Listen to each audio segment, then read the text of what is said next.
Selamat siang semua. Senang sekali kita siang ini bisa bertemu lagi dengan topik yang juga cukup menarik, yaitu mengenai masalah sembelit. Kita tahu banyak sekali bayi-bayi yang mengalami sembelit, walaupun bayi itu sudah diberikan ASI eksklusif. Kenapa demikian? Kita akan bahas hari ini. Bahkan ibu-ibu tuh sampai cemas karena anaknya kadang-kadang tidak diverifikasi sampai lama, bahkan bukan berhari-hari lagi, bahkan sudah sampai berminggu ya. Nah, kita ingin tahu apa sih dan bagaimana dampaknya, bagaimana mengatasinya, bagaimana risikonya pada bayi kita ya. Nah, kita akan mulai. Sebetulnya dari slide yang pertama ini kita akan melihat bahwa feses atau BAB itu keluar dari anus memerlukan koordinasi berbagai sistem. Koordinasi dari saraf, koordinasi dari otot. Karena itu, pada bayi-bayi yang belum matang saraf dan ototnya sering sulit. Tetapi bertambahnya usia, maka akan bertambah baik. Nah, nilai normalnya berapa? Nilai normalnya boleh 1 sampai 3 kali sehari. Ya, 1 sampai 3 kali sehari itu nilai normal buang air besar atau defekasi ya, defekasi normal. Lanjutkan. Kita lihat slide berikut. Nah, sembelit itu kita definisikan kalau misalnya kita lihat bahwa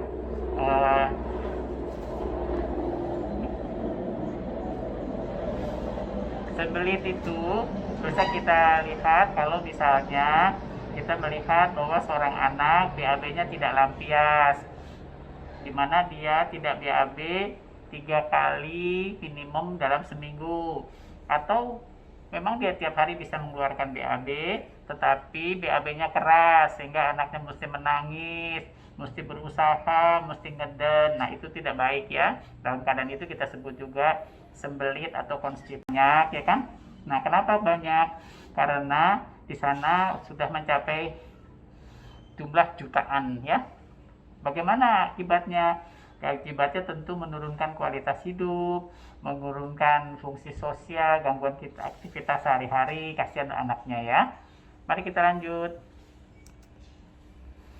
Nah, kalau kita lihat sebetulnya angka kejadiannya cukup tinggi juga di Indonesia. Ini kita ambil data-data dari Rumah Sakit Cipto Mangunkusumo, dari Rumah Sakit Gatot Subroto, dari Rumah Sakit Haji Adam Malik di Medan, dari Rumah Sakit Husin di Palembang, ya kan? Dari Rumah Sakit Wahab Sahrani di Samarinda, dari Rumah Sakit Mawardi di Surakarta, dari Rumah Sakit Haji Abdul Muluk di Lampung, dan kita juga ambil dari Rumah Sakit Dr. Wahidin Sudirohusodo di Makassar. Angkanya cukup tinggi ya. Baik, kita lanjutkan. Nah, konstipasi itu atau sembelit itu kita bedakan dua ya. Konstipasi fungsional dan konstipasi okasional atau konstipasi kronik ya. Nah, kalau konstipasi itu jangka pendek kita sebut konstipasi okasional ya. Kalau konstipasi itu berlarut-larut, maka kita masukkan dalam konstipasi kronik. Nah, konstipasi kronik itu ada dua macam, ada karena gangguan fungsi disebut konstipasi fungsional. Dia biasanya ringan dan bersifatnya hilang timbul ya, intermittent. Tetapi juga ada konstipasinya tidak lagi fungsional tapi sudah sekunder. Sekunder terhadap apa? Sekunder penyakit lain. Jadi ada penyakit lain, keadaan medis lain, atau pengaruh obat-obatan sehingga berdampak pada konstipasi ya. Jadi bukan primer ya. Mari kita lanjutkan lagi. Nah, kita lihat di sini salah satu pemikiran bahwa terjadinya konstipasi karena diet yang rendah serat. Diet yang rendah serat atau perilaku kebiasaan sehari-hari atau faktor usia atau faktor gender, dan bisa juga kena pengaruh obat-obatan yang diminum. Mari kita lanjut. Pada prinsipnya untuk mengobati konstipasi kita memakai berbagai cara ya. Kalau ada konstipasi kita tentukan dulu ini konstipasinya karena suatu kelainan atau bukan. Kalau dari suatu kelainan maka nggak kita bilang lagi sebagai fungsional ya, kita anggap itu sekunder. Nah, kalau ada kelainan, misalnya anatomi, ada gangguan saraf, ada yang lain-lain, kita tidak bisa menangani, kita tidak menyebut lagi konstipasi fungsional. Wajib anak kita dibawa ke spesialis pencernaan ya, apa dokter anak, apa dokter penyakit dalam ya, tapi yang pemeriksaannya sudah mendalam ke arah pencernaan. Kadang-kadang perlu pemeriksaan bedah. Tetapi kalau tidak ada kelainan apa-apa, tidak ada kelainan medis, tidak ada kelainan anatomik, semuanya baik, maka hanya gangguan fungsi. Nah, kalau gangguan fungsi berarti tidak ada kelainan medis, maka kita bisa memperbaiki gaya hidup ya, gaya hidup anak itu.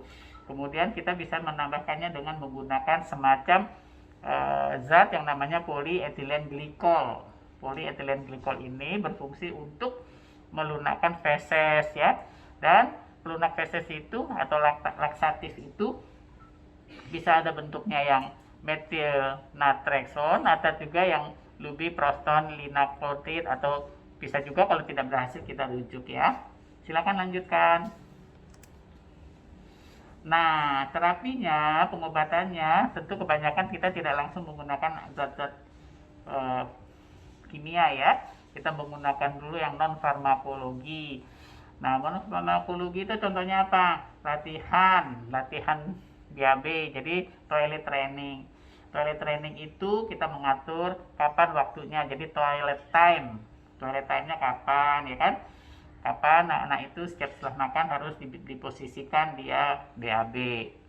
Nah, kedua posisi waktu BAB itu juga menentukan. Kalau suatu saat anak itu posisinya tidak baik, maka susah untuk BAB. Jadi ada suatu junction ya, namanya anorectal junction, itu anus dan rektum. Sambungannya di situ yang akan membantu sehingga BAB-nya mudah ya. Di anorectal junction itu kalau posisi kita benar maka akan mempermudah terjadinya BAB.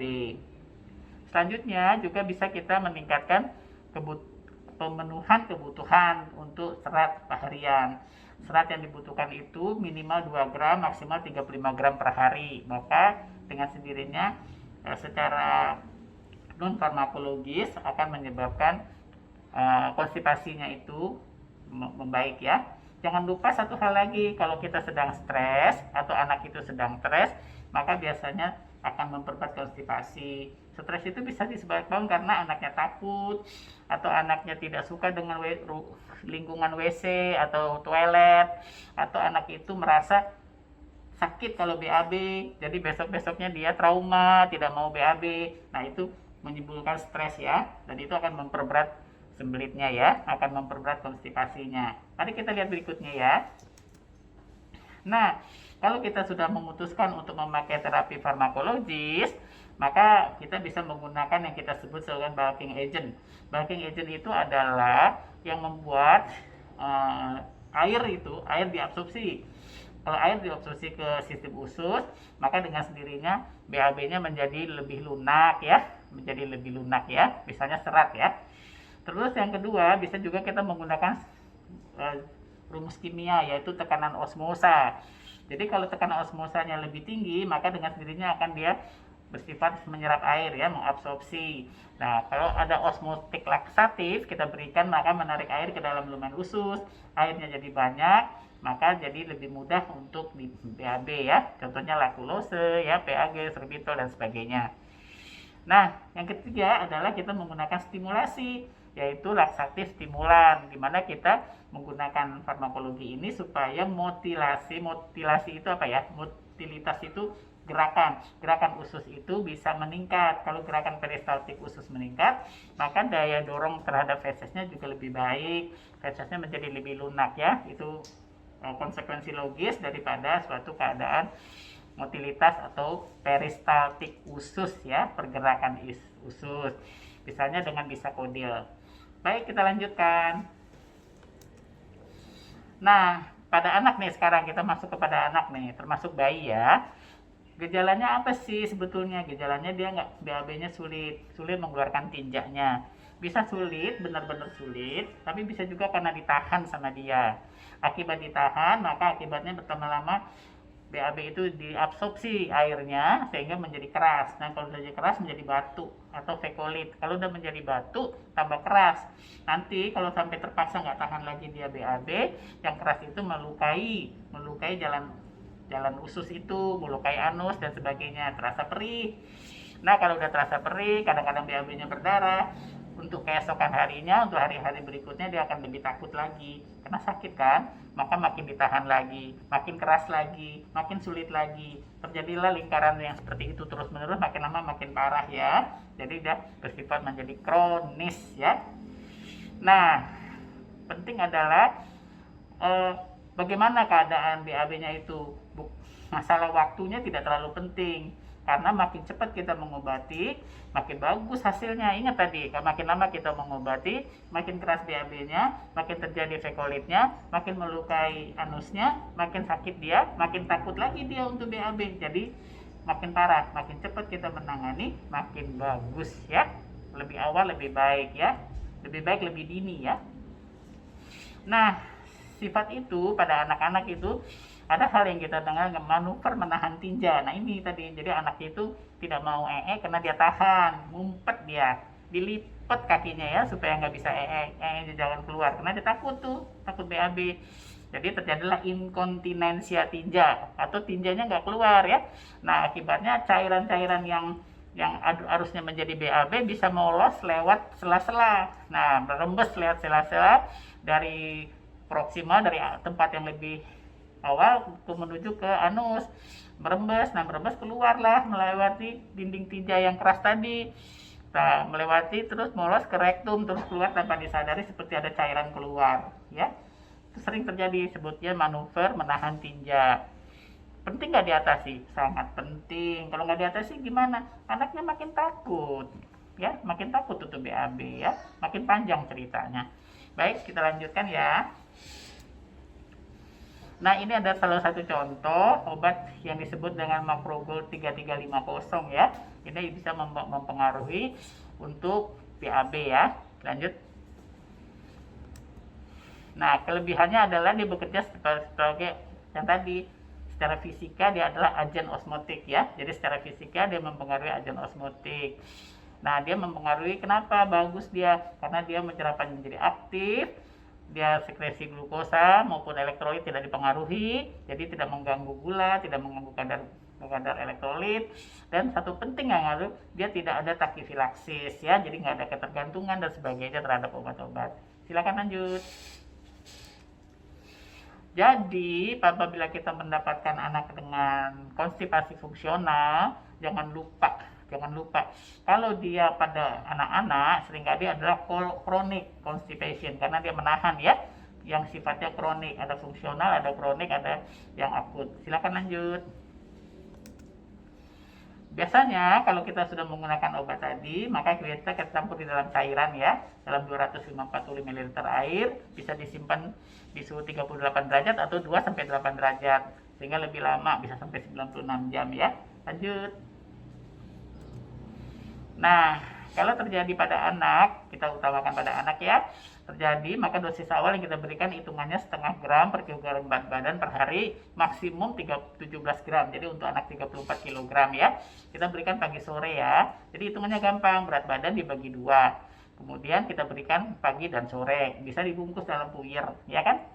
Nah, kemudian diberikan selama 3 hari, masing-masing 2 dosis ya, pagi, siang, malam. Lanjut. Nah, jangan salah ya, kalau terjadi sebetulnya pasien ini ada obstruksi seperti malformasi usus, obstruksi, ileus, invaginasi, jangan ya, karena kan kita jangan memaksakan BAB kalau pada saat-saat obstruksi, kan kita nggak mau terjadi usus itu dipaksa terus terjadi gangguan yang lebih berat ya, jadi jangan, itu penting ya. Jadi kalau ada obstruksi usus, tanda-tandanya apa? Jalurnya nggak bisa ke bawah, pasti ada ke atas, ada balik tuh makanan semua, balik ke muntah, balik ke mual, ada sakit perut, ada kembung ya, itu tanda-tanda ada penyumbatan usus ya. Jangan ya, kalau ada penyumbatan usus kita nggak boleh kasih, misalnya ada tumor, ada polip, ada invaginasi, itu nggak boleh ya, kita nggak boleh memberikan, atau volvulus, kita nggak boleh memberikan obat-obat ini, obat-obat yang untuk konstipasi ya. Justru sebaliknya kita harus merilis dulu sumbatannya, atasi dulu sumbatannya. Lanjut. Jadi kalau sebelum kita memberikannya jangan lupa kita cek dulu. Kadang-kadang anak itu sudah mengalami gangguan ya karena udah kelamaan tidak BAB, ada masalah misalnya seperti tadi ada obstruksi. Jadi kita lihat dulu bagaimana keadaan metaboliknya, endokrinnya, saraf-sarafnya, dan obat-obat apa saja yang dia konsumsi selama ini. Kemudian juga perhatikan gimana kebiasaannya, defikasinya gimana, mengumpet, menahan, pola makannya bagus apa enggak, apa milih-milih, nggak ada serat dan sebagainya ya. Nah itu semua akan mempengaruhi. Jadi kita lihat juga bagaimana pola makannya sehingga akan mempengaruhi pola defikasinya ya. Lanjut ya. Baik, pada kebagusannya pada anak ini aman, pada ibu hamil juga ternyata tidak begitu masalah ya. Pada orang tua lanjut usia tidak masalah. Silakan lanjut. Nah, apakah mungkin obat-obat ini berinteraksi dengan obat lain? Tentu saja. Makanya kalau pemberian obat ini dia dapat saja meningkatkan gangguan elektrolit, misalnya efek samping seperti kejang, aritmia, gangguan balans cairan ya, itu juga diperhatikan. Dan dalam pemberian obat ini kalau dalam waktu 1 jam dapat menyebabkan flushing ya, atau saluran ususnya itu tidak menyerap seluruhnya ya. Dan pemberian bersama obat pencahar dapat meningkatkan risiko terjadinya kerusakan mukosa usus atau disebut dengan ulcer, atau bisa menyebabkan radang kolon atau disebutkan kolitis yang disebabkan karena adanya kurang darah yang ke sana ya. Jadi namanya ischemic colitis. Ya. Baik, kita lanjutkan lagi. Nah, jadi kalau kita sudah memberikan menggunakan obat ini, kita harus ingat ya, efek samping apa sih yang bisa timbul? Nah, efek sampingnya bisa mual, efek sampingnya bisa tidak rasa nyaman di perut, ya kan? Bisa merasa rasa kembung, ya kan? Diare, urtikaria atau urtikaria. Urtikaria itu gatal ya, seperti orang alergi, ya kan? Baik, dilanjutkan. Nah, kalau kelebihan gimana? Kelebihan sebetulnya tidak apa-apa, paling anaknya lebih banyak BAB-nya. Jadi belum ada tuh keluhan, oh ini overdosis gitu ya, nggak ada ya. Karena kalau udah lebih, udah BAB, biasanya orang tua nggak ngasih lagi deh. Jadi biasanya nggak akan terjadi overdosis, ya kan? Tinggal berhentikan aja obatnya. Oke, lanjutkan. Nah, dalam berikut ini kita hanya akan memberikan sedikit aja ya ilmu-ilmu lain, yaitu mengenai, yaitu gini, suatu ilmu pengetahuan itu tidak bisa berdasarkan hanya testimoni. Suatu ilmu pengetahuan itu tidak berdasarkan pengalaman 1-2 orang saja, harus berdasarkan uji klinis, harus berdasarkan multi center. Apa artinya?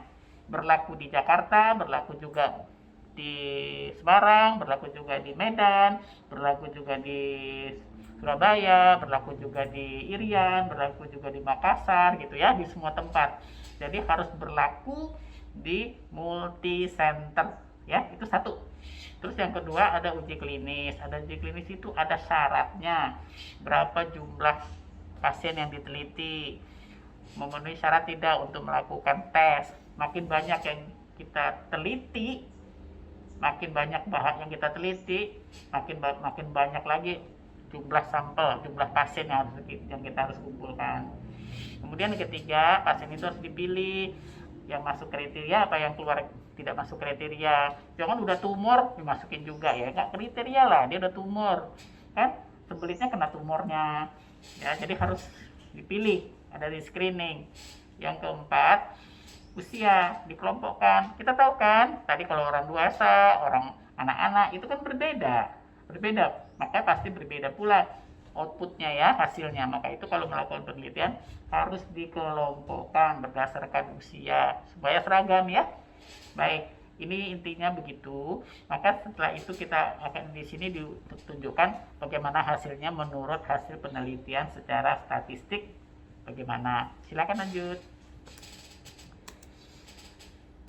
Nah, yang penting buat kita adalah hasilnya ya. Setelah statistiknya berlaku, jumlah sampelnya cukup, sudah bisa memenuhi kriteria untuk penelitian, maka kita lihat bahwa bagaimana sih suksesnya dari glikol 3350 ini terhadap memperbaiki konstipasi fungsional. Di sini kita lihat bahwa ternyata ada perbedaan bermakna ya. Jadi berarti memang dia bermanfaat ya kan, yang sukses dengan pengobatan yang dibandingkan dengan tanpa pengobatan ya. Oke, baik, kita lanjutkan. Nah, kemudian selain sukses apa yang penting lagi? Aman. Ada obat bagus tapi tidak aman. Nah, itu juga tidak baik. Kita tidak akan pakai. Harus dibuktikan bahwa obat ini aman. Kita bandingkan dengan yang aman. Yang aman sama ini apa? Parafin. Jadi kita bandingkanlah kalau kita memakai obat ini dengan memakai parafin, kira-kira gimana dampaknya. Setelah kita pilah-pilah, apa sih efek samping yang kita mau lihat? Muntah, mual, ya kan, diare, ya kan, kembung, banyak buang air, banyak buang gas, rasa sakit di perut misalnya ya, terus terjadinya over dehidrasi misalnya ya, itu semua kita teliti. Dan dari hasil penelitian itu ternyata tidak berbeda ya dengan penggunaan parafin yang sudah biasa kita pakai selama ini. Oke, baik, kita lanjut. Nah, kita bandingkan lagi dengan yang lain, yaitu yang kita sudah pakai juga, laktulosa ya. Laktulosa itu sering digunakan pada gangguan sembelit atau konstipasi fungsional pada anak ya.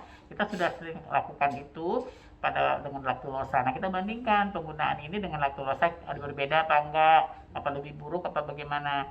Dan setelah kita teliti dari 96 pasien ya, terbagi atas usia di bawah 6 tahun, di atas 6 tahun, maka ternyata apa? Hasilnya tidak ada perbedaan ya, jadi aman ya. Boleh kita lanjutkan? Kemudian selain itu kita melihat tingkat keberhasilannya, selain efek sampingnya, keberhasilannya kita lihat keberhasilannya bagaimana, apakah cepat, apakah membutuhkan waktu lama, nah atau harus berminggu-minggu. Nah, kita lihat di sini bahwa rata-rata dia sukses dibandingkan penggunaan laktulosa, dia lebih baik ya, lebih baik dengan efek samping yang lebih sedikit. Mari kita lanjut. Kemudian kita mau tahu efikasi atau toleransi. Kalau kita menggunakan obat ini, kira-kira gimana sih efikasinya? Bagaimana sih toleransi manusia terhadap obat ini? Dan kita dibandingkan dengan apa? Kita laksaktif yang sudah berlaku umum. Nah, kita lihat bagaimana impact atau dampaknya terhadap penyakit-penyakit yang ada, yaitu apakah konstipasi kronik ini bagaimana pada anak ya. Kita juga melakukan penelitian ini. Dari 96 anak usia 2 sampai 16 tahun, kita lihat bahwa hasilnya bagus ya. Kita menggunakan dosis yang normal, kemudian hasilnya kita lihat bahwa dalam pemberian ini selama paling lama 6 hari sudah sembuh ya. Jadi paling lama 6 hari sudah sembuh, dan maksimal penyembuhan itu rata-rata sih cepat ya, dengan pemberian 2 saset sehari. Baik, lanjut. Kita juga pengen tahu efikasi dan toleransinya juga dibandingkan dengan kalau kita menggunakannya pada diare yang kronik nih, diare yang kronik bukan yang akut lagi nih. Dengan diare yang kronik kita lihat bagaimana, karena biasanya anak itu mau menggunakannya, kemudian setelah tidak mau, tiba-tiba anaknya mogok itu, nggak mau lagi minum obat itu. Nah, gimana? Nah, ternyata kita mendapat kesimpulan bahwa dia baik ya, hasilnya diterima, toleransinya baik, anak-anaknya rata-rata tidak menolak ya. Terima kasih. Coba lanjutkan lagi. Nah, kalau penampilan sih tergantung dari produk pabriknya. Mari lanjut. Tapi yang penting bahwa penggunaannya harus bisa dicampur, cara pemberiannya dicampur, berapa banyak cairan ya, berapa per gram tuh berapa cairan yang harus kita berikan, itu yang penting kita ketahui ya. Lanjut. Nah, saya kira itulah yang penting, 2 hal yang kita kerjakan tadi, yaitu 1, penggunaannya secara alami ya, kemudian yang kedua penjelasan untuk masyarakat yang awam, dan yang ketiga kita sudah menjelaskan juga bagaimana penjelasannya secara statistik ilmu kedokteran ya. Jadi semuanya kelihatannya bermanfaat. Nah, secara singkat itulah yang akan kita sampaikan hari ini. Jadi tidak usah khawatir lagi dengan sembelit pada anak ya. Anak yang dikasih ASI tiba-tiba tidak BAB sampai 10 hari, 2 minggu ya. Tidak usah khawatir, kita udah ada solusinya ya. Kemudian pada anak yang menahan pupnya karena dia merasa traumatik, pernah sakit pupnya, sakit anusnya, pernah BAB-nya keras, luka dan sebagainya, dia menahan pup, kita sudah ada solusinya ya. Semoga yang kita berikan siang ini bermanfaat ya, berguna, dan lain kali di kesempatan yang lain kali kita akan membuat yang lebih menarik lagi. Silahkan kalau ada tema-tema yang dirasakan sehari-hari disampaikan ke channel ini. Terima kasih. Selamat siang.